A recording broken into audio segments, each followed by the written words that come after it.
de 30 minutes. Voilà, merci. Donc, une trentaine de minutes pour témoigner avec Madame Aïssa Bouizage. Et puis après, il y aura certainement des questions. Et c'est intéressant parce que les questions nous amèneront certainement à témoigner d'autres choses encore auxquelles nous avons participé. Alors, très bien, le Père Armel m'a présenté en disant que je suis l'abbé Édouard Marot, je suis français, mais dès le départ, j'ai étudié, pour devenir prêtre, j'ai étudié seulement 1 an en France, mais sinon tout à Bruxelles, chez les jésuites. Et puis, j'ai été ordonné tout de suite pour le diocèse de Malines-Bruxelles, bien que français, parce que, comme tu l'as rappelé, donc j'étais membre d'une communauté. Et puis, après, la Providence a fait que j'ai été nommé recteur des sanctuaires de Paray-le-Monial. Alors, je ne sais pas si tout le monde, ça c'est le Père Armel qui peut me dire, si tu crois que tout le monde connaît Paray-le-Monial, la cité du Sacré-Cœur de Jésus, là où Jésus est apparu à Sainte-Marguerite-Marie. Sans doute beaucoup. Beaucoup. Donc, ceux qui ne savent pas, je le rappelle très brièvement, c'est une petite ville dans le centre de la France. Et dans cette petite ville de 10 000 habitants aujourd'hui, il y a un monastère qui a été fondé par Saint François de Sales. Et nous sommes dans les années jubilaires de Saint François de Sales pour les 400 ans de son transito, c'est-à-dire de son passage de la terre vers le ciel, avec Sainte Jeanne Françoise de Chantal. Et l'ordre est un ordre vraiment du cœur de Jésus, c'est bon de le rappeler. Et les sœurs de la visitation sont appelées à vivre des sentiments même du cœur de Jésus, qui sont ces 2 sentiments doux et humbles de cœur.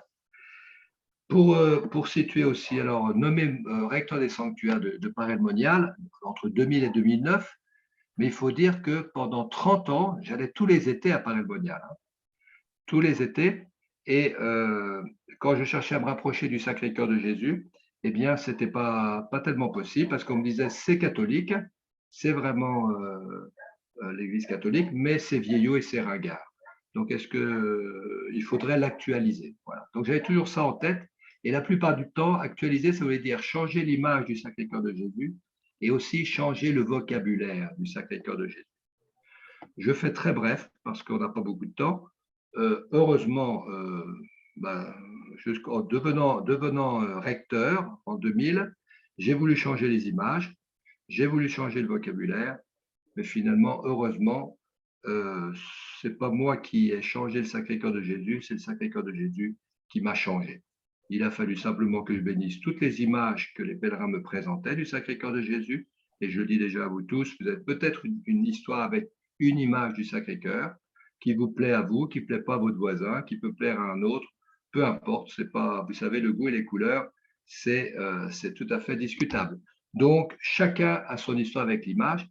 Et quant au vocabulaire vieillot et ringard, je pense qu'il suffit de lire et relire le message de Jésus à Sainte Marguerite-Marie pour comprendre que finalement, plus que jamais, le Sacré-Cœur de Jésus est pour aujourd'hui.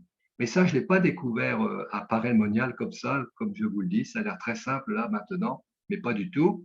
J'ai commencé à faire voyager des reliques officielles de Sainte Marguerite-Marie en 2002. C'était plus pour voyager que pour faire connaître Sainte Marguerite-Marie, je le confesse. Et puis, j'ai découvert à travers ces voyages Marguerite-Marie comme une sainte vivante et qui parle à nos générations. Et puis, c'est là que je présente maintenant Alicia. En 2005, Alicia Beauvisage m'a demandé si elle pouvait emmener les reliques de Sainte Marguerite-Marie à El Salvador. Et alors, je lui ai dit oui, et ce oui m'a entraîné dans une très, très grande aventure. Alors, je vais laisser plus de place à Alicia parce que je pense que c'est très important que vous compreniez, un peu comme on l'a dit tout à l'heure, le Père Sarah, s'il est venu parler dans ma paroisse, ce n'est pas grâce au curé, c'est grâce aux laïcs. Et bien là, si je vous parle du Sacré-Cœur de Jésus, c'est grâce à Alicia, vraiment. Et donc, c'est tout à fait juste que je lui donne largement la parole dans ces 30 minutes.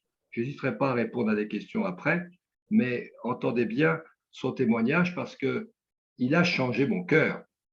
Et vraiment, c'est à travers et son témoignage et le voyage des reliques qu'elle a organisé avec moi donc dans le monde entier, parce qu'au départ, c'était juste amener les reliques au Salvador, et c'est devenu un voyage dans le monde entier. On a visité 32 pays.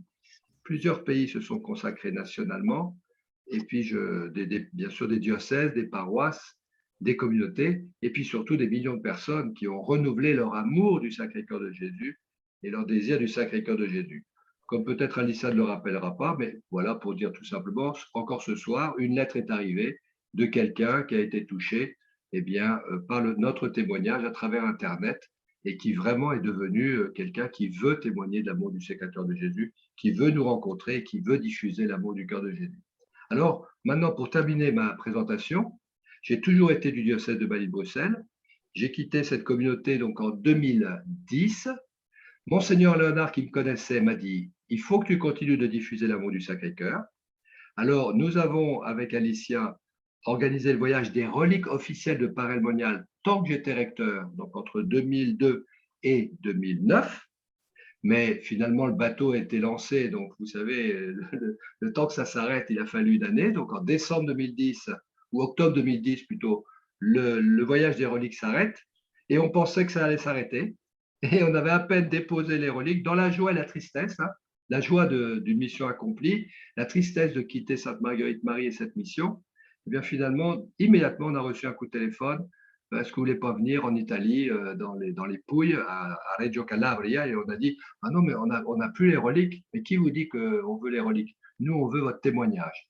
Donc, depuis 2010, eh bien, nous n'avons jamais cessé de témoigner. Et même pendant le Covid, il y a un film qui a pris le relais qui s'appelle Corazón Ardiente en espagnol, qui s'appelle Cœur brûlant en français.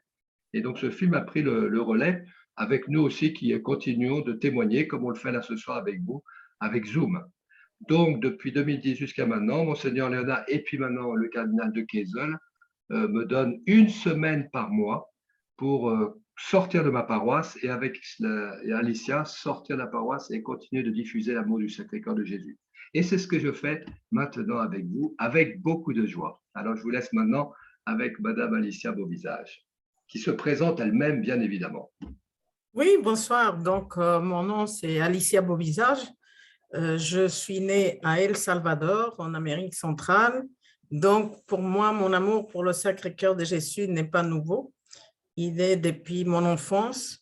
Et comment j'ai commencé mon amour pour le cœur de Jésus? Tout simplement parce que je voyais dans toutes les maisons de mon village que dans chaque maison, à la place la plus importante du salon, il y avait une grande image du cœur de Jésus.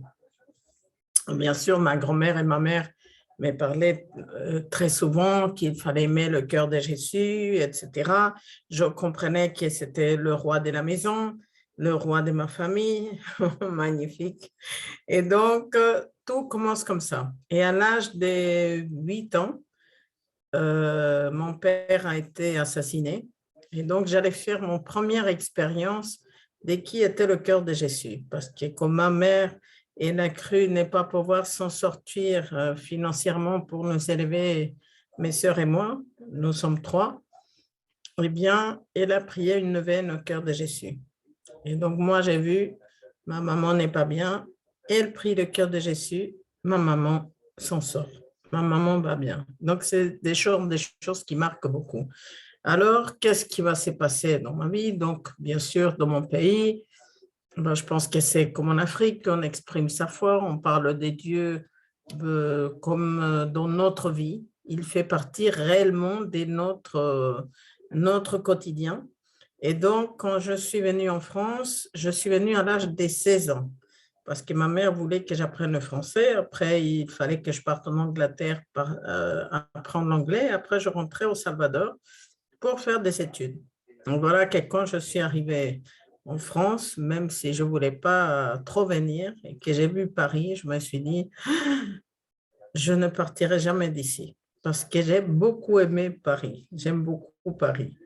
Et donc, en fin de compte, mais le Seigneur avait un autre plan pour moi. Donc, qu'est-ce qui s'est passé? Eh bien, vous savez, dans la famille où j'habitais, ben, ils m'entendaient dire dans mon vocabulaire, s'il y avait quelque chose, c'était grâce à Dieu, si Dieu le veut, je vais à la messe. Je parlais très ouvertement de ma foi, comme dans mon pays. Et en fin de compte, la dame où j'habitais me dit, écoutez, Alicia, si vous voulez vous intégrer en France, il faut que vous ne parliez pas de votre foi en public parce qu'il faut respecter les gens qui ne croient pas. moi, j'étais sidérée parce que je me suis dit, wow, comment on peut ne pas parler de son Dieu? Mais j'ai dit, je vais respecter. Et en fin de compte, après, je me suis dit, mais ça ne va pas. Et moi, qui c'est qui me respecte? Alors, j'ai commencé des plus belles. Je vais à la messe, je prie la Vierge Marie, grâce à Dieu, si Dieu le veut, je vais prier, etc. Mais j'ai oublié le cœur de Jésus. Mais voilà, si on est avec vous ce soir, ce n'est pas pour rien. Il n'y a rien qui est un hasard depuis qu'on a commencé cette mission. Donc, vous savez, le Sacré-Cœur unit les personnes. Alors, pour moi, l'expérience était, on peut oublier le cœur de Jésus, mais le cœur de Jésus n'oublie jamais quelqu'un qu'il a aimé. Et en ce moment, l'expérience que nous avons avec le Père Marot, c'est que le cœur de Jésus est en train de chercher les descendants des familles qui l'ont beaucoup aimé. Donc, le cœur de Jésus est toujours fidèle, même si nous ne sommes pas fidèles. Donc, qu'est-ce qui s'est passé? Un jour, je suis dans ma paroisse à Paris et on demande des volontaires pour aller au Sacré-Cœur aider à accueillir les pèlerins. J'ai levé la main, j'étais à une formation, mais à la fin de la formation, voilà, le prêtre me dit, je vous attends samedi, et je lui dis, samedi, je ne peux pas venir. Alors, il me dit, on n'a pas besoin de vous, mais peut-être vous voulez devenir adoratrice à Montmartre. Ça veut dire aller adorer le Saint-Sacrement pendant 1 heure chaque mois. J'ai répondu oui, en pensant que ma grand-mère faisait ça. Et j'ai recommencé, donc j'ai commencé à aller à Montmartre. Et chaque fois, c'était 1 fois par mois, 2 fois, j'ai fini à aller tous les jours. Donc, qu'est-ce qui s'est passé? Une grâce énorme. Vous savez, à l'époque où j'ai commencé à y aller à Montmartre, j'avais 18 ans à peu près, et maintenant j'en ai 60 et quelques. Donc, à cette époque, bien sûr que moi je savais que Jésus était présent dans l'Eucharistie, mais on n'avait pas une organisation pour prier ou il n'y avait pas de prières spécifiques. Et alors j'allais et je racontais ma vie à Jésus. Et je me suis aperçue très vite que ma vie l'intéressait. Et donc, vous savez, j'ai commencé à avoir une expérience très simple, mais avoir vraiment des détails dans ma vie où le cœur de Jésus, comme je dis, il signe ce qu'il fait. Et vraiment, pour moi, j'étais tellement joyeuse. C'est cette joie et ce bonheur que j'ai d'aimer le cœur de Jésus, où je sens vraiment qu'il est avec nous. Ce n'est pas du tout un Dieu lointain, c'est un Dieu tout proche qui veille sur nous 24 heures sur 24, qui est là en attendant notre amour, etc. Donc, c'est magnifique. Alors, qu'est-ce qui va se passer? Je n'avais jamais pensé dans ma vie missionner pour le cœur de Jésus. Et alors, qu'est-ce que j'ai fait? Donc, vous savez, mon mari m'a montré qu'est-ce que c'était les brocantes en France. Je ne sais pas si vous savez ce que c'est, mais 1 fois par an, les maires de chaque ville donnent la permission de vendre dans la rue ce qu'on ne veut pas dans la maison. Et donc, je commence à aller dans ces ventes. Elles sont formidables parce qu'on trouve des trucs vraiment pas chers, alors que d'habitude, c'est cher. Et donc, j'étais enchantée, mais qu'est-ce que je vois avec horreur, pour moi, qu'il y avait beaucoup de Sacré-Cœur en vente. Et parfois, je demandais le prix et on me disait, donnez ce que vous voulez, mais amenez ça loin de chez nous. Et alors, je sentais vraiment qu'est-ce qu'il pouvait, enfin, j'imaginais plutôt qu'est-ce qu'il pouvait sentir le Sacré-Cœur, de se sentir rejeté, parce que je me disais, s'il était dans cette famille, ça veut dire que quelqu'un l'avait acheté, quelqu'un l'avait aimé. Et maintenant, on le mettait dehors. Donc, à chaque fois que je voyais une image qui était en vente, je l'achetais. Et je lui disais à Jésus, ne t'inquiète pas, je vais t'acheter, je vais t'amener chez moi et je vais te chouchouter. Ça veut dire que j'amenais, si c'était une statue, si c'était une image, je lui mettais des fleurs, je lui disais qu'il était beau, que je l'aimais beaucoup pour ceux qui ne l'aimaient plus dans ces maisons là où il était vendu. Et voilà qu'arrivait le 2 avril 2005, il y a le pape Jean-Paul II qui meurt. Et pour moi, c'était un peu comme perdre à nouveau un père. Donc, j'étais vraiment très triste. Et le lendemain, il y avait une brocante, donc une vente, comme je vous ai expliqué, dans la région parisienne. Et puis, j'avais l'habitude d'aller dans cette vente tous les ans. Et cette fois-ci, je ne voulais pas y aller parce que j'étais triste, je voulais pleurer, prier, etc. Et donc, mon mari insiste pour qu'on y aille et quand on y va dans cette vente, je rentre dans une salle de la mairie où il y avait beaucoup de gens qui vendaient plein de choses. Donc, la salle était pleine. Et quand je rentre dans cette salle, je vois tout au fond de la salle, je ne sais pas si vous le voyez, mais ce petit cadre qui était couché comme ça.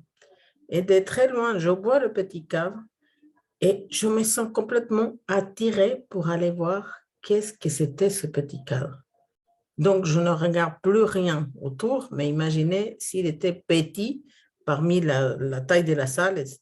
Et donc, je me dirige vers ce petit cadre et quand je le prends dans les mains, je rigole et puis je dis au cœur de Jésus, « Ah, c'est pour ça que tu voulais que je vienne pour que je t'achète et je t'amène chez moi. » Parce que si vous voyez, je ne sais pas si vous arrivez à voir, il y a l'image du cœur de Jésus qui est là. Et donc, je me suis dit, comme j'avais l'habitude d'acheter tout ce qui était du cœur de Jésus, j'ai dit, oh, Jésus, il est content que je vienne l'acheter, je l'amène chez moi. Mais en regardant plus bas, ici, j'ai vu qu'il était écrit Marguerite Marie à la coque. Et donc, je demandais à la dame qui le vendait, Madame, pourquoi c'est écrit Marguerite Marie à la coque? La question était totalement bête, mais la dame me répond, c'est une relique de Sainte Marguerite Marie. J'étais bouleversée et j'ai dit à Jésus, c'est pas vrai, tu m'as pas fait trouver dans ce monde qu'il est ici, moi que je trouve un reliquaire de Sainte Marguerite Marie. Je ne sais pas si vous tous savez qu'est-ce que c'est une relique d'un saint, mais il y a des reliques des premiers degrés. Donc, ça veut dire qu'il y a une partie du corps du saint qui est là. Et là, dans ce petit reliquaire, le petit bout, je ne sais pas si vous le voyez, mais c'est un petit bout d'ossement de Sainte Marguerite Marie. Donc, c'est une très grande grâce parce que le Seigneur nous permet vraiment de pouvoir prier en la présence de ce saint. Donc, pour moi, je trouvais que c'était extraordinaire que je puisse trouver un reliquaire dans une vente comme ça, dans une ville inconnue, et que je trouve ça. Et donc, qu'est-ce que je fais? Je l'achète, malgré que c'était cher pour moi à cette époque.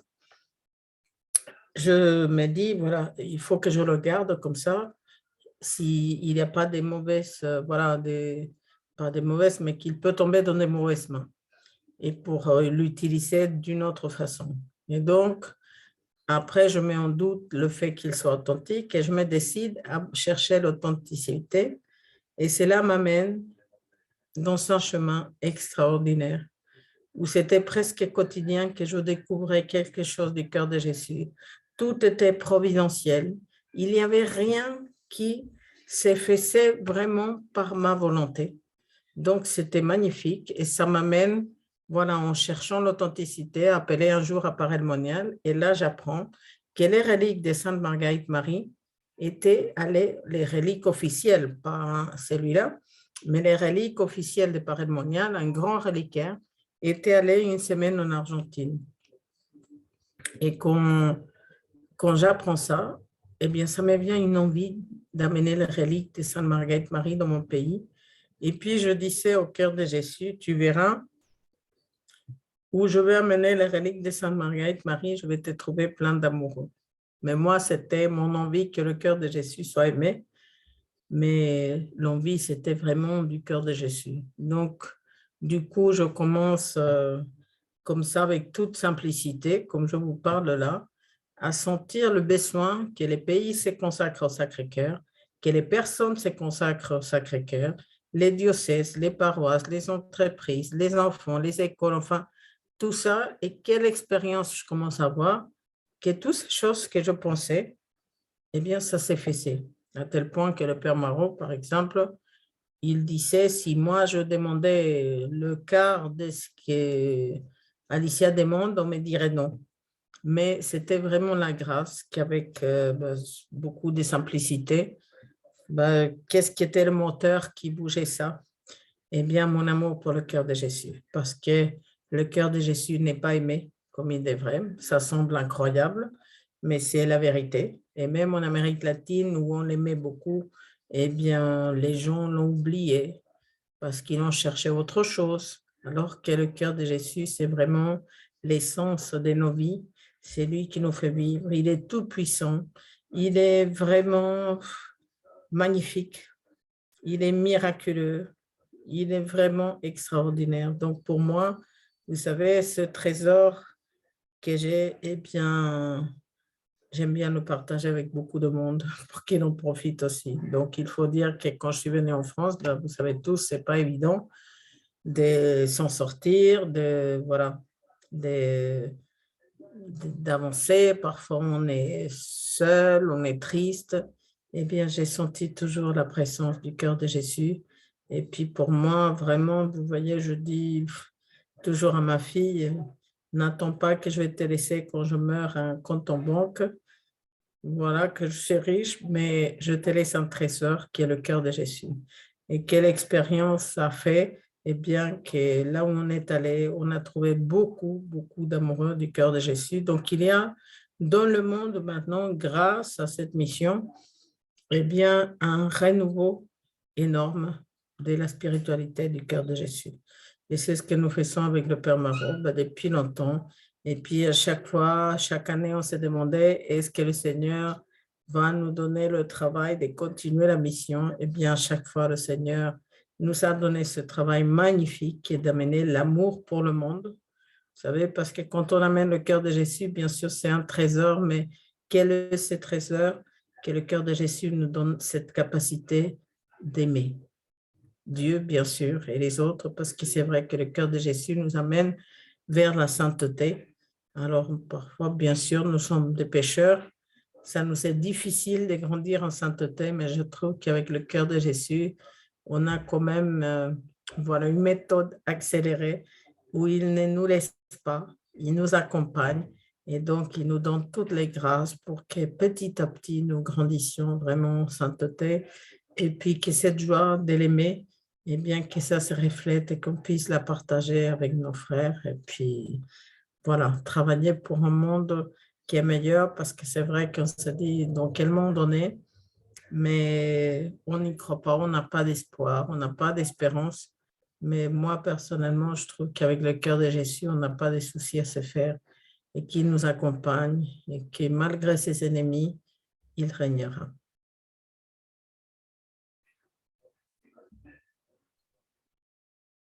Merci beaucoup,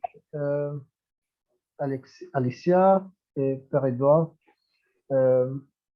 Moi, avant de passer la parole aux différentes réactions pour les échanges, moi, je voudrais inaugurer cette partie-là, peut-être en vous demandant d'essayer de redire en quelques mots l'expérience initiale de cette dévotion au Sacré-Cœur, celle de Marie à la Coque,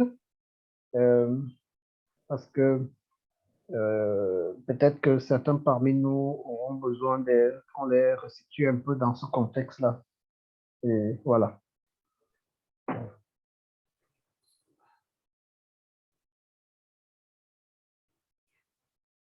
Alors, le Père Edouard nous partage quelques photos.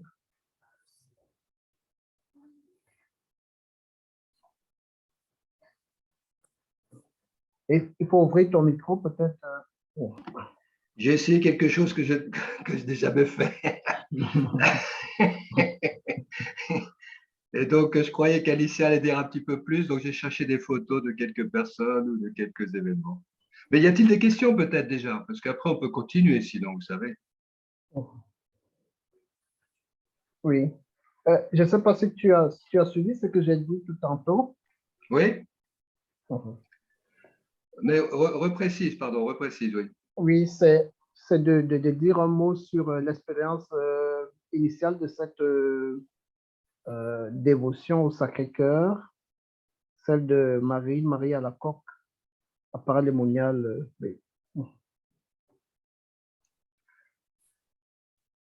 Alors, il faut comprendre que alors ça, c'est la spiritualité du Sacré-Cœur qui, ne nous trompons pas, ne commence pas avec Sainte Marguerite Marie à Paray-le-Monial, mais commence bien évidemment dans l'Évangile.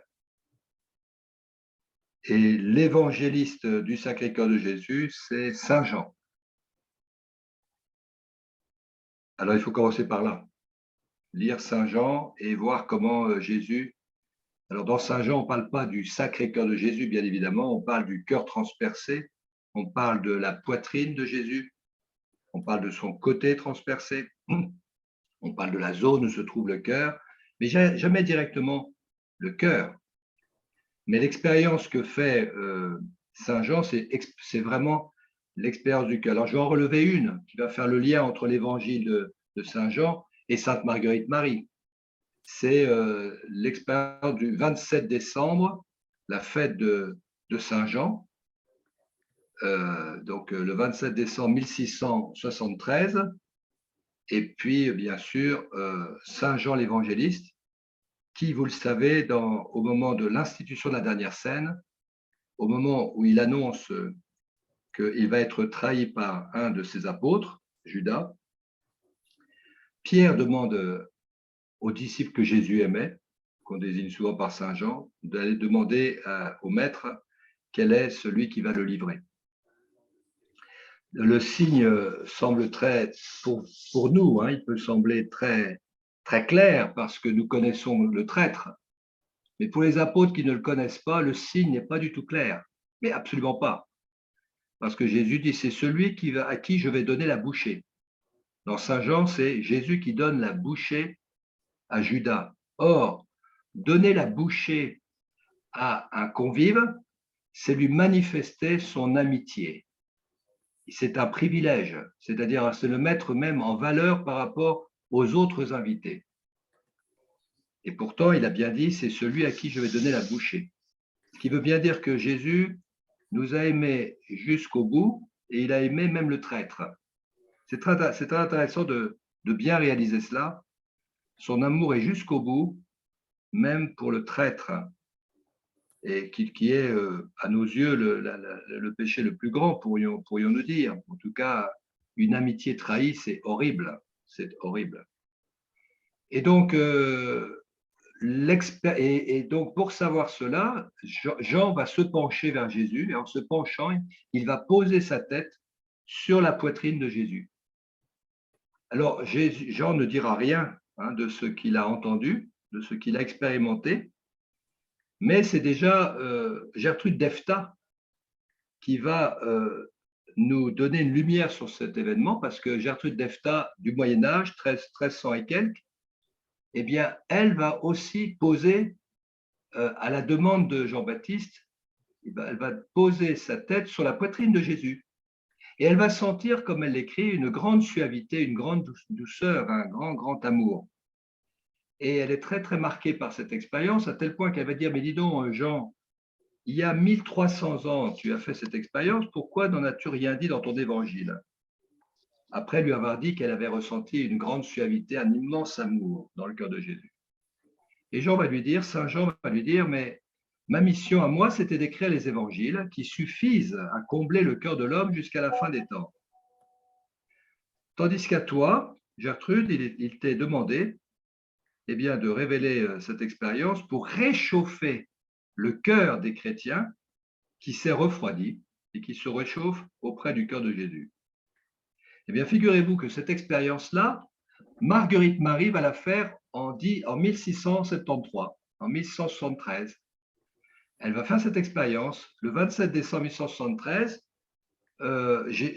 Saint Jean, qui apparaît à Sainte Marguerite Marie, lui dit, viens, suis-moi, accompagne-moi, et va poser ta tête sur la poitrine de Jésus. Et là, elle va être vraiment plongée véritablement dans le cœur de Jésus. Je crois même que son cœur va être de Sainte Marguerite Marie.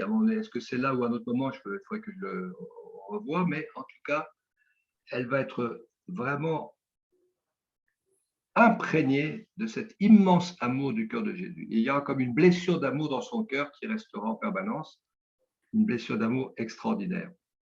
Et donc, il y a toute je dirais, une expérience du Sacré-Cœur qui va se vivre tout au long des âges de l'histoire de l'Église. Saint Augustin va en parler, tous les pères d'Église vont en parler. mais il va y avoir aussi toute expérience mystique, hein, donc de ces grands mystiques du Sacré-Cœur, Sainte Gertrude d'Efta, Sainte Mechtilde, Sainte Marguerite Marie, alors jusqu'au XXe siècle, parce que savez-vous que des gens qui me connaissaient me disaient, Édouard, maintenant tu n'arrêtes pas de parler du Sacré-Cœur, mais moi, il suffit de parler de Jésus et ça suffit.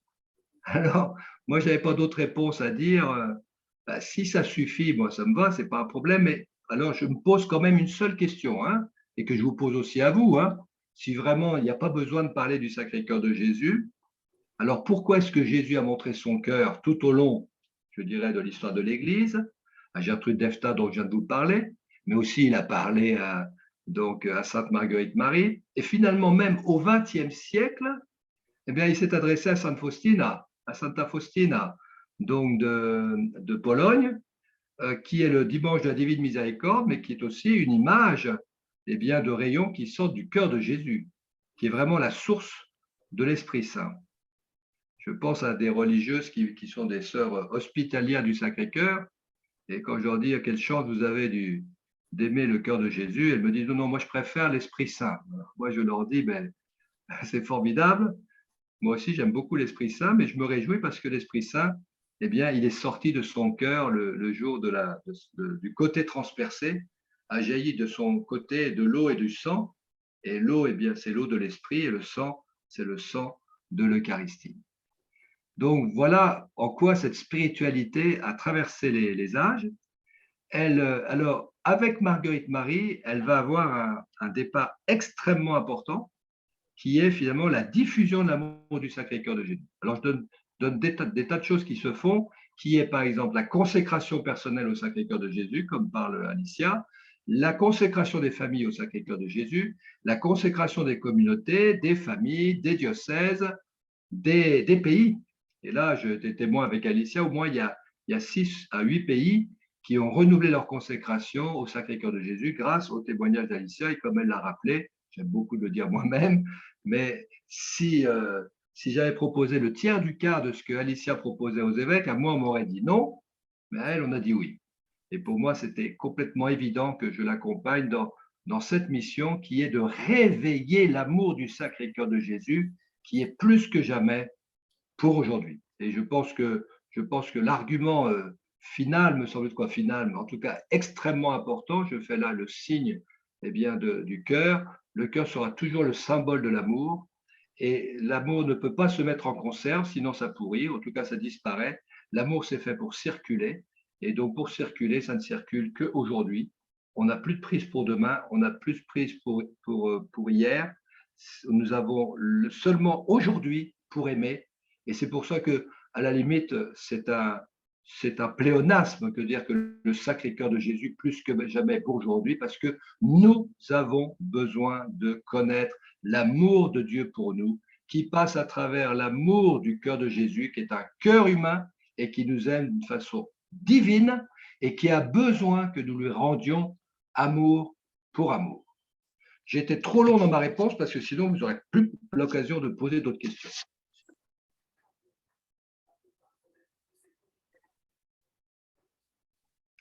Celui qui veut poser une question ouvre simplement le micro.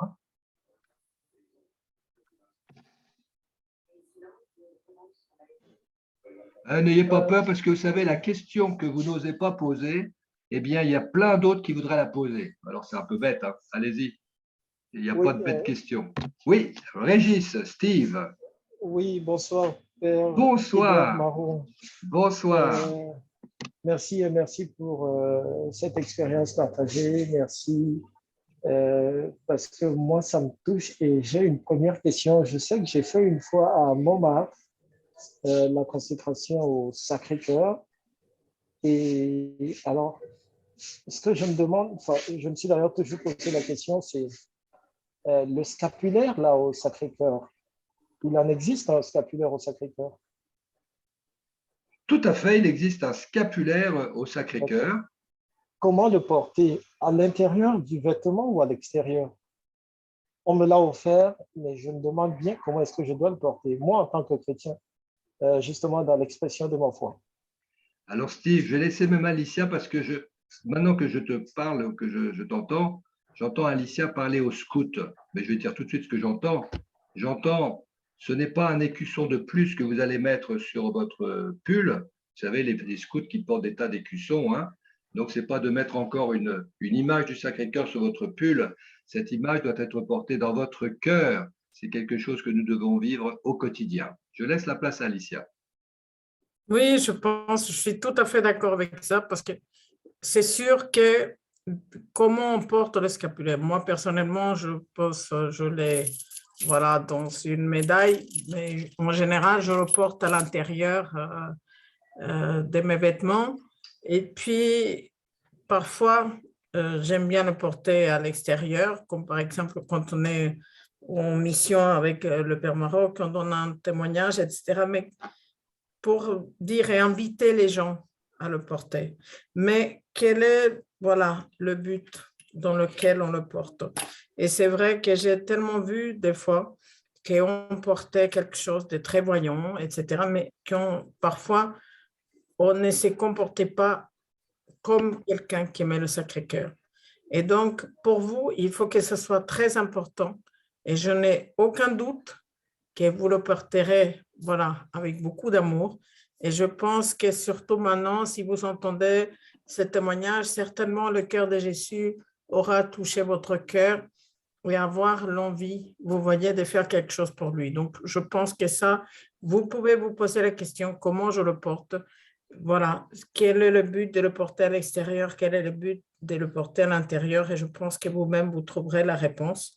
Mais c'est vrai que vous savez, parfois, je voyais des gens qui portaient des drapeaux français avec le cœur de Jésus. Et donc, j'allais toute contente et je demandais, ah, vous aimez le cœur de Jésus? Et là, totalement le vide parce que les gens ne savaient pas ce qu'ils portaient.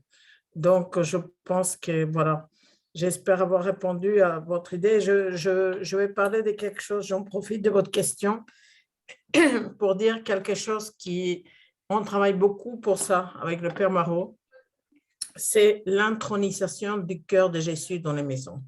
Je ne sais pas en Afrique, mais comme je vous disais, en Amérique latine, il y avait tous les catholiques qui avaient une image du cœur de Jésus chez eux.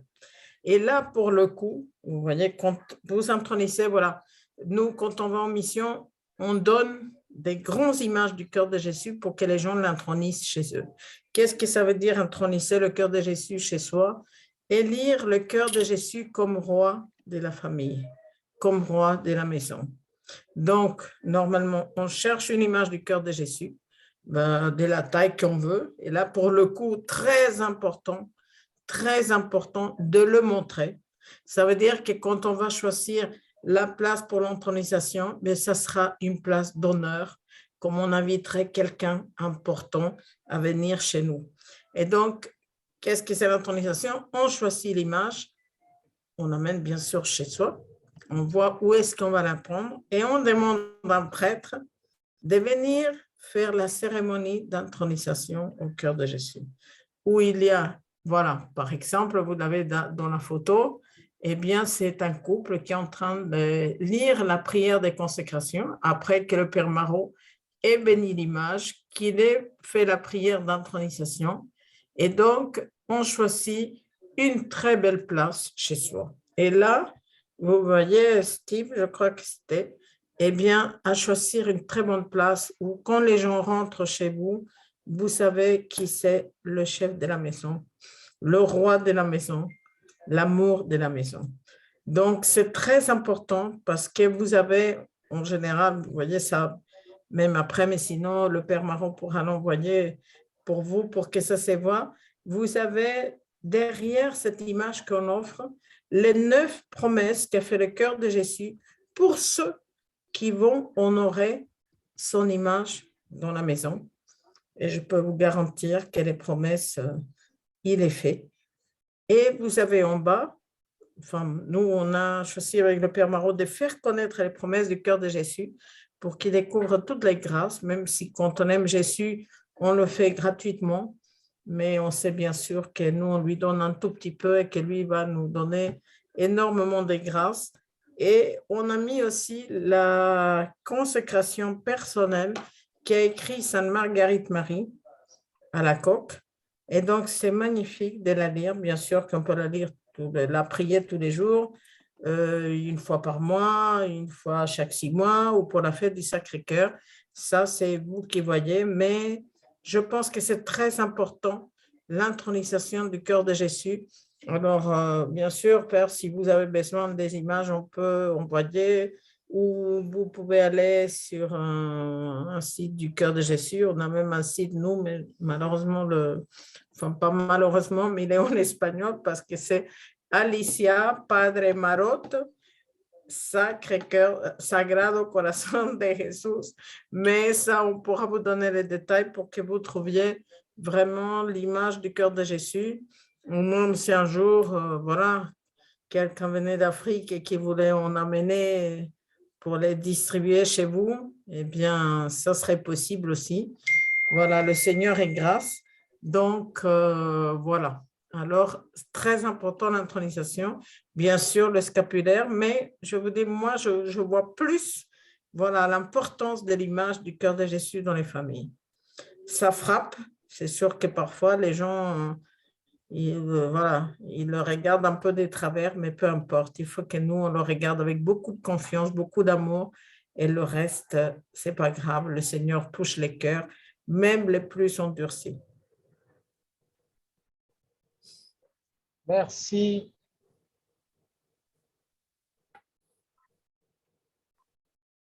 D'autres questions? On n'hésite pas. Hein.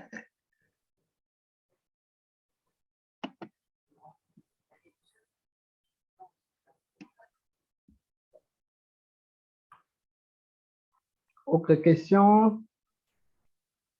Sinon, moi, je peux demander à Alicia de raconter l'histoire qu'elle a envie sur comment, finalement, l'un ou l'autre pays a vraiment ouvert son cœur. Et je dirais peut-être, moi, je pense toujours à ton pays, bien sûr, Alicia, mais je te laisse choisir le pays dont tu as envie de parler.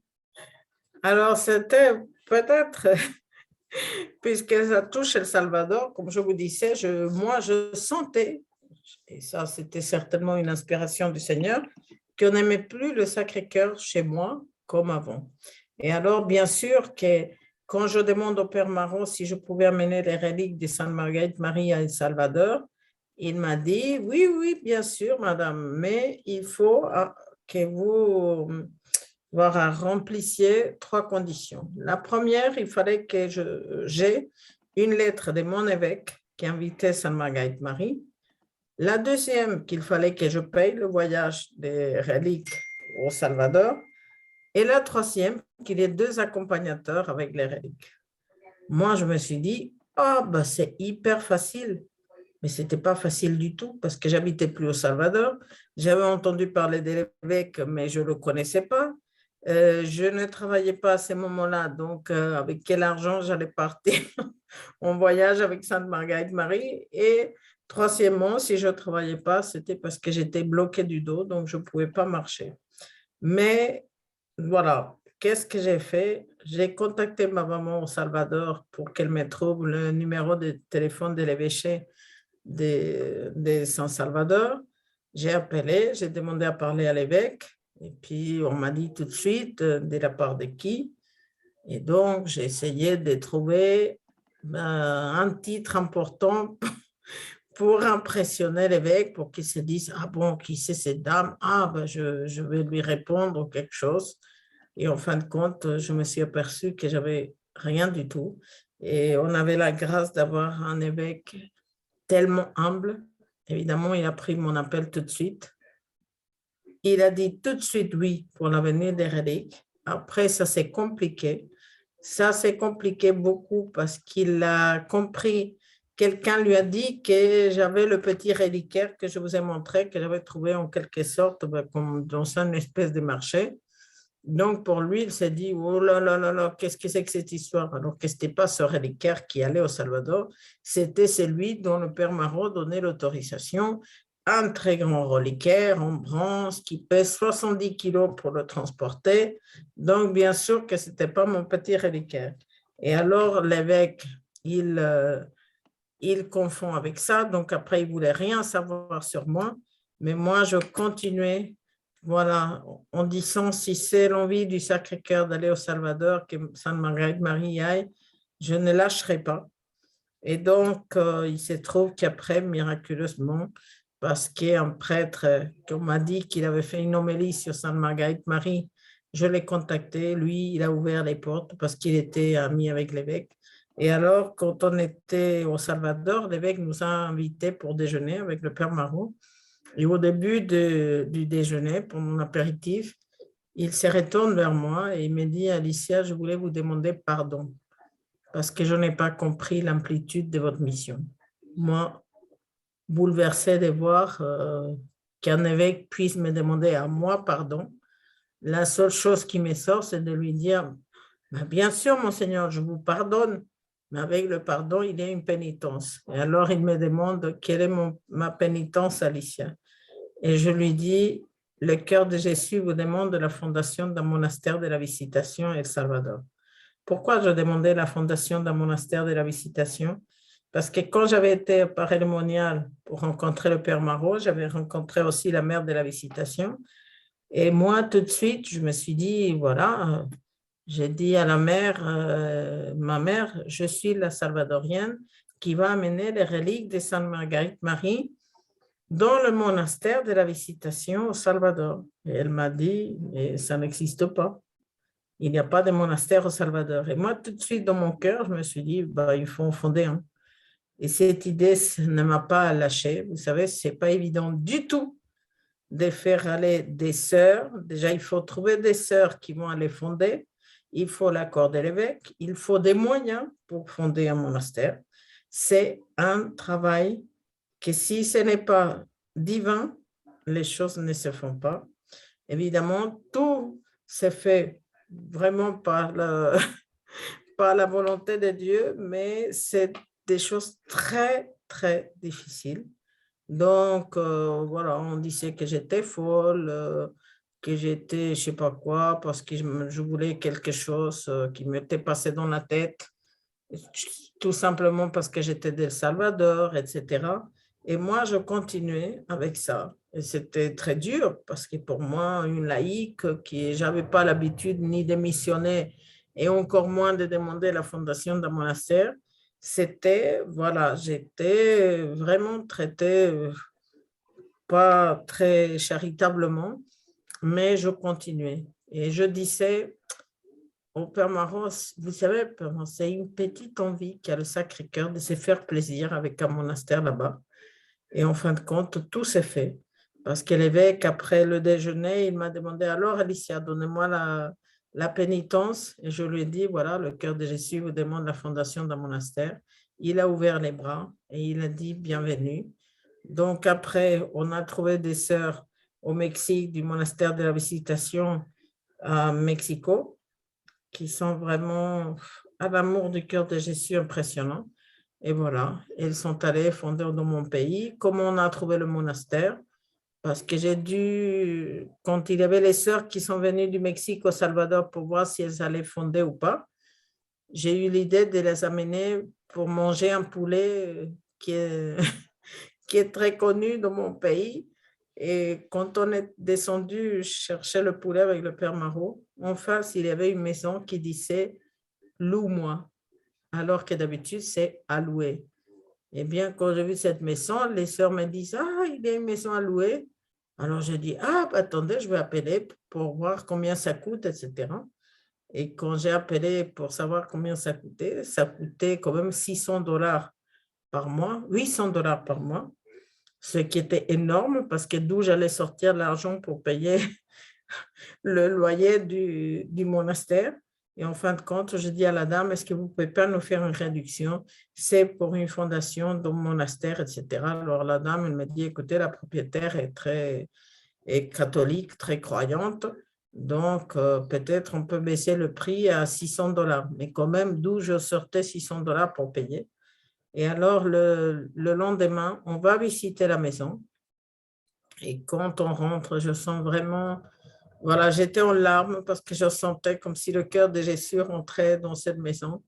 Et puis, je dis à la dame, vous savez, madame, s'il vous plaît, faites un effort pour le prix, parce que c'est pour le cœur de Jésus. La dame, bien sûr, elle me dit, oui, c'est ça, oui, pour le cœur de Jésus.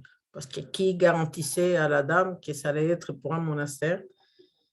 Et alors, bien sûr, qu'elle me dit, non, mais ça ne va pas, etc. Enfin, elle m'envoie balader.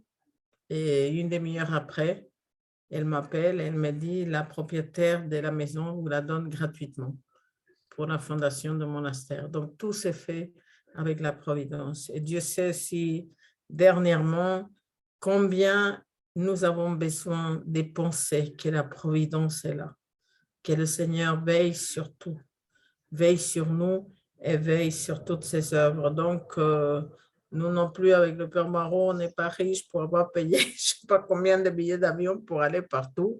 Eh bien, c'était la providence. Alors, qui sait si un jour on ne vient pas vous rendre visite et puis vous témoigner de l'amour du cœur de Jésus en vrai. Mais voilà, le Seigneur verra. En tout cas, merci infiniment d'être là, d'avoir dit oui, bien sûr, au Père qui vous invite, mais d'avoir dit oui pour écouter parler du cœur de Jésus. Donc, un énorme merci. Merci Amen, beaucoup. amen, amen, amen. Amen. Merci beaucoup. Peut-être qu'il y aura une autre question. Oui, Mais oui, je laisse cette question, mais j'en ai aussi une. Ah, c'est là qu'on va se réveiller, hein. Mireille, allez-y. merci Père et vraiment merci Alicia pour ce témoignage très profond qui bouscule et qui interroge parce que le Sacré-Cœur de Jésus finalement il n'est pas si connu et on se dit mais pourquoi les prêtres ne l'annoncent pas davantage dans les homélies? C'est ma première question. Et la deuxième question, est-ce que concrètement, si est-ce que vous accepteriez justement de porter encore, de diffuser ce Sacré-Cœur par justement cette voie digitale, un webinaire? Est-ce que vous accepteriez de venir justement parler à un groupe de prière, par exemple, du Sacré-Cœur de Jésus? Avec une grande joie. Parce que je Ok. vais vous dire, j'ai toujours une santé fragile et avec maintenant l'histoire du Covid, ça, voilà, ça fait 2 ans qu'on ne voyage pas. Et puis nous, on croyait que notre mission était finie. Pas du tout. Là maintenant, je suis obligée d'avoir une agenda pour tous les Zooms qu'on fait. D'ailleurs, priorité à vous aujourd'hui parce que d'habitude, on fait une émission de télé avec une chaîne mexicaine qui est sur YouTube avec 600 000 adhérents, etc. Donc, tous les vendredis, on a une émission. Et là, ce soir, c'est priorité à vous parce qu'on est assez fatigué parce que parfois, on a des Zooms avec l'Amérique latine à des horaires pas possibles. Mais avec vous, ça sera avec une grande joie. Et puis, sachez que on n'est pas, voilà, pour nous, c'est très important, les invités du cœur de Jésus. Donc, ce n'est pas la quantité, ce n'est pas parce qu'on a, je ne sais pas, 10 000, 15 000, 10 personnes, ça ne change pas. Voilà, on va là où le cœur de Jésus nous envoie. Et puis, Mireille, bien sûr, si vous organisez quelque chose comme ça, soit avec le Père ou voilà, ce que le Seigneur vous guide, on sera vraiment dans la joie de parler du cœur de Jésus. Et vraiment, donc n'hésitez vraiment pas. Et puis, Père, que vous sachiez bien sûr que vous allez poser une question, mais voilà, que vous sachiez que vous pourrez compter sur nous.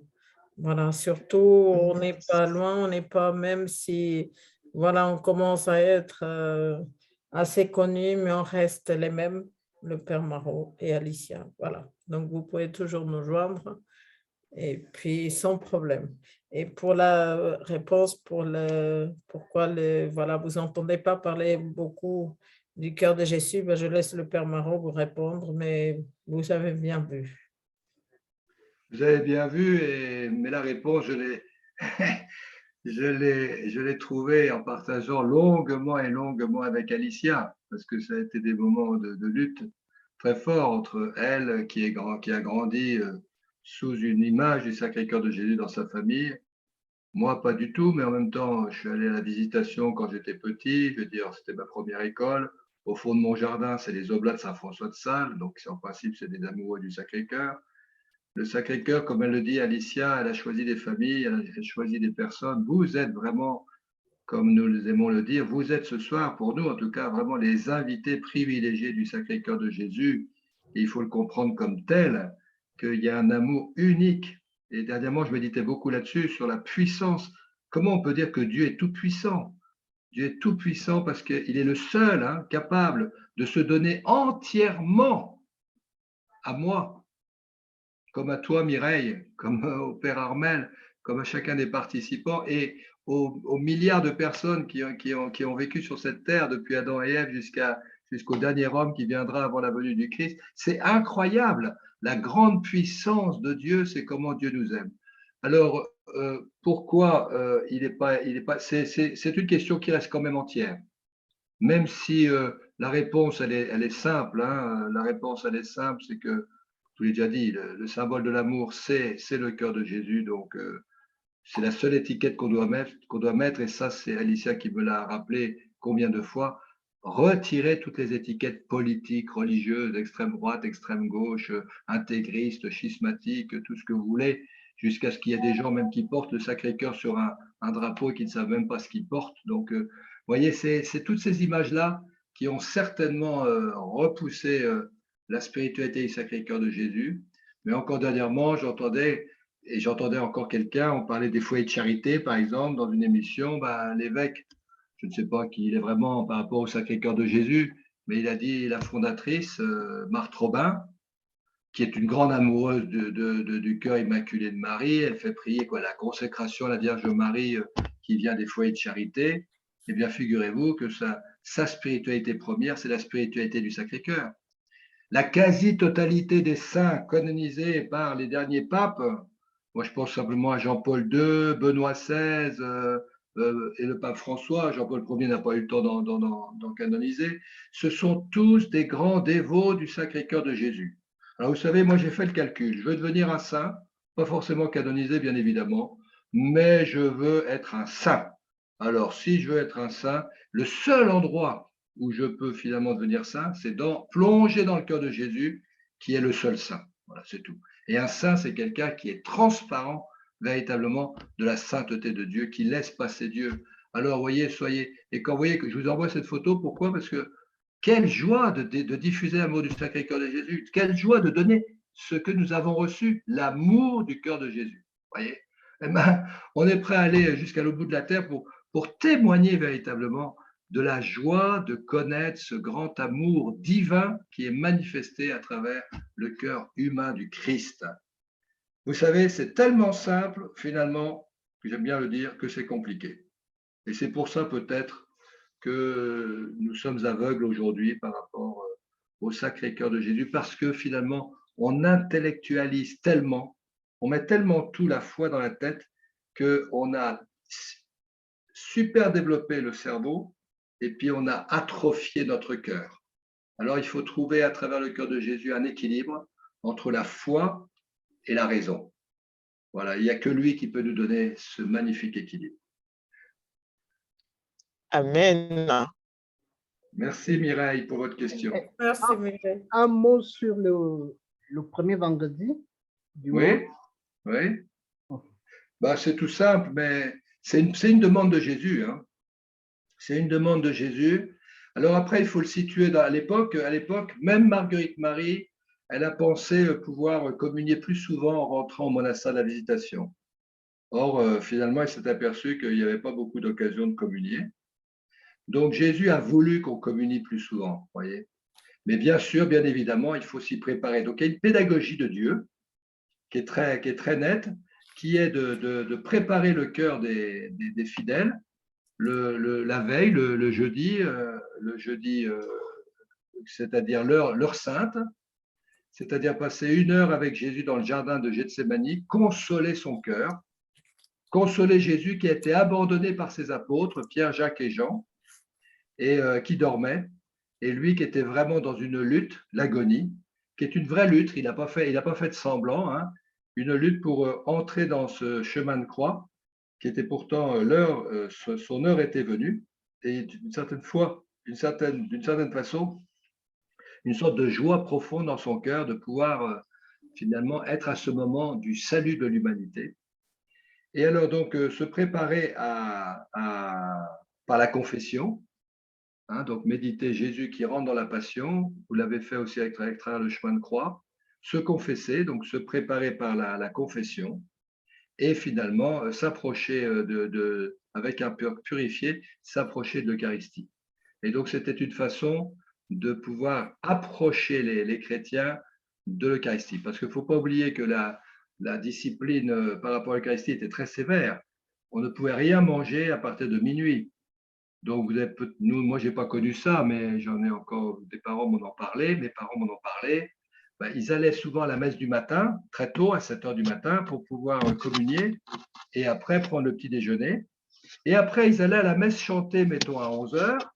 Et là, elle était chantée, mais avec le prêtre qui priait, et puis les fidèles ne communiaient plus, parce que ils avaient pris un petit déjeuner, etc. Et donc, ils n'étaient pas... Donc, il fallait mériter véritablement, d'une certaine façon, je mets bien mériter entre guillemets, parce qu'il n'y a aucun mérite à communier, c'est un don de Dieu. Alors aujourd'hui, c'est différent. Ce premier vendredi du mois, c'est peut-être pour sensibiliser les gens sur l'importance de l'Eucharistie, que le cœur de Jésus bat, et il est vivant dans le cœur, dans l'hostie, et que les chrétiens qui ne se confessent plus, eh bien, puissent retrouver le chemin du sacrement de réconciliation, c'est-à-dire véritablement ne pas avoir peur d'aller voir un prêtre, de confesser ses péchés. Et je le dis tout de suite à vous tous qui m'écoutez, si vous avez peur de vous confesser, ça c'est le diable, hein, ce n'est pas de Dieu, c'est le diable qui ne veut pas que vous vous confessiez. Et pour vous aider à faire le pas, eh bien, sachez que vos péchés tiennent entre les deux doigts là, serrés de ma main, vous voyez, c'est vraiment pas grand-chose, tandis que la grâce de Dieu, elle est plus grande que l'Église qui est derrière moi, elle est plus grande que l'univers. C'est l'Esprit Saint. C'est une douche du Saint-Esprit que vous recevez et c'est le renouvellement des grâces de votre baptême. Ni plus ni moins, mais c'est énorme. C'est énorme. Le renouvellement des grâces de notre baptême. Et certainement que si vous avez été baptisé petit bébé, vous ne vous souvenez certainement pas de votre jour de votre baptême. Vous voulez savoir ce qui s'est passé? Allez vous confesser. Vous vous confessez et alors vous recevez la douche du Saint-Esprit. Et vous renouvelez les grâces de votre baptême qui vous unit d'une façon, mais alors intime, à la passion, à la mort et à la résurrection de notre Seigneur Jésus-Christ, et qui fait de vous un chrétien, c'est-à-dire qui porte le Christ dans le monde et qui sanctifie le monde. Donc le premier vendredi du mois est extrêmement important. Alors, des prêtres en gardent un certain souvenir parce que souvent, quand on demande l'adoration dans les paroisses, c'est très amusant, mais les prêtres le mettent automatiquement le vendredi.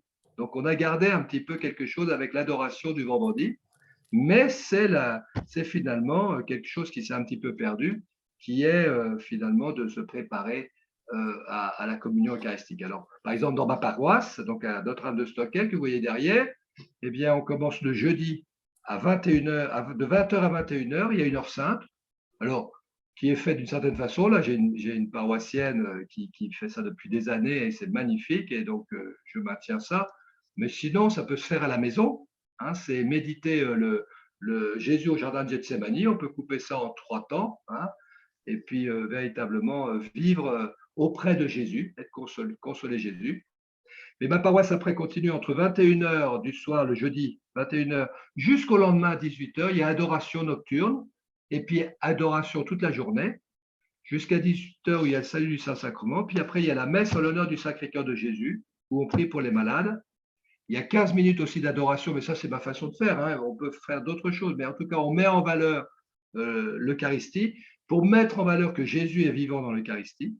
Donc, on reste 15 minutes encore pour l'action de grâce, pour que finalement, à la fin de la messe, on s'en va et puis on oublie finalement de rester un petit peu pour rendre grâce à Dieu, vous voyez.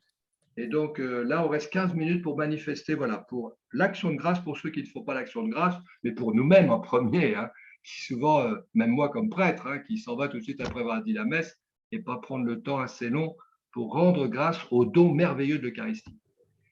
Et puis après, je bénis avec le Saint-Sacrement, je remets le Saint-Sacrement sur l'autel et puis je bénis tous les participants à cette messe, je les bénis personnellement. Et là, il y a des guérisons. Ça, c'est, j'ai pas de parole spéciale, simplement Jésus passe comme il y a 2000 ans, et ceux qui étaient là étaient guéris. Et là, il y a des guérisons qui sont, dont des paroissiens m'ont témoigné et qui sont flagrantes, qui sont très belles. Voilà. Alors, le lendemain, le dimanche, le samedi, on fait la messe en l'honneur du cœur immaculé de Marie à 9h, suivi du chapelet. Et puis dimanche, on est en forme pour célébrer la résurrection de notre Seigneur Jésus-Christ, voyez-vous. Mais c'est pour mettre vraiment, pour ressouder vraiment les chrétiens avec l'amour du cœur de Jésus. Alicia, tu veux dire quelque chose peut-être? Non, c'est bon. Non, ça va. Ouais. Père Armel? Oui. On est vraiment accroché à vos lèvres. Il est bon qu'on soit ici à vous entendre. Oh là là. Mais je ne veux pas priver quelqu'un Ouais, de poser de une parole. question. Oui. Oui, si quelqu'un veut poser une question, n'hésitez pas. C'est une question qui intéressera tout le monde.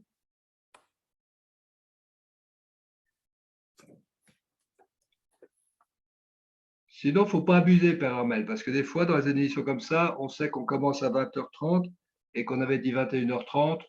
Oui. Voilà, pas pour moi. Hein. Pour moi, je parlerai toute la nuit avec vous du Sacré-Cœur de Jésus, ou plutôt Alicia, hein, plus que moi encore.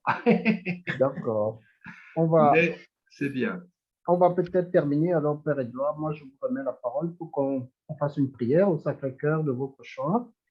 Et nous allons prier avec vous. On ne l'a peut-être pas dit, mais elle sera très courte, cette prière. Mais c'est quelque chose qui fait que déjà, on lui fait confiance totalement, hein, au Sacré-Cœur de Jésus. Je vais faire le signe de croix, et puis je vais dire ces 3 invocations qui sont très, très belles, hein, qui sont les actes de foi, d'espérance et de charité. Et vous savez très bien, hein, ce n'est pas à vous que je dois le dire, parce que vous êtes aussi un peuple croyant, hein, les Camerounais. Hein, quand on parlait aussi de la Providence, s'il y en a qui vivent de la Providence, c'est vous, hein, bien évidemment. Ceux qui n'ont pas oublié Dieu, c'est vous aussi dans votre pays. Hein.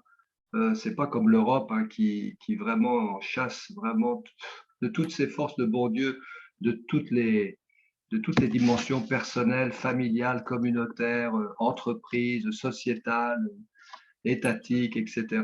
Vous savez. Donc, je compte, moi en tout cas, sur votre prière, hein, pour que Alicia et moi-même, et puis le Père Armel qui est ici à Bruxelles, mais vraiment, nous continuons de diffuser l'amour du Sacré-Cœur de Jésus, que nous soyons des amoureux ardents, vraiment ardents du cœur de Jésus. Alors voilà, nous prions, et puis en même temps, juste après cette prière, je vous bénis. Au nom du Père et du Fils et du Saint-Esprit. Amen. Sacré-Cœur de Jésus, j'ai confiance en vous. Sacré-Cœur de Jésus, j'ai confiance en vous. Sacré-Cœur de Jésus, j'espère en vous. Sacré-Cœur de Jésus, j'espère en vous.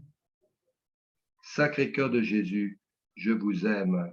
Sacré-Cœur de Jésus, je vous aime. Le Seigneur soit avec vous. Et avec votre esprit. Et que Dieu Tout-Puissant vous bénisse, le Père, le Fils et le Saint-Esprit. Amen. Amen. Amen. Voilà, merci beaucoup. Hein. Un tout grand merci, Père Edouard. J'espère que ce ne sera pas la dernière fois. Oui, si j'ai bien compris, tout ce qui vont me contacter après pour demander votre contact, c'est feu vert. Hein? C'est feu vert, c'est bien ça. C'est ouvert, tout à fait. C'est ouvert, Armel. Puis surtout, non, je le dis, je suis très heureux de te connaître, Armel, et puis de sentir en toi ce grand amour du cœur de Jésus. Et donc, je savais que ça serait une très belle soirée avec tous ces invités, attendez, qui se sont préparés par un beau chemin de croix. Je peux vous dire, je peux comprendre qu'ils peuvent rester en silence aussi, parce qu'ils aiment déjà beaucoup le cœur de Jésus, et Jésus leur a déjà donné beaucoup de choses ce soir, et vous savez, ils peuvent le garder tout simplement avec beaucoup de joie. Il y a un certain nombre qui sont excusés et qui ont demandé qu'on fasse l'enregistrement et qui vont regarder après. Bien sûr, et si tu veux,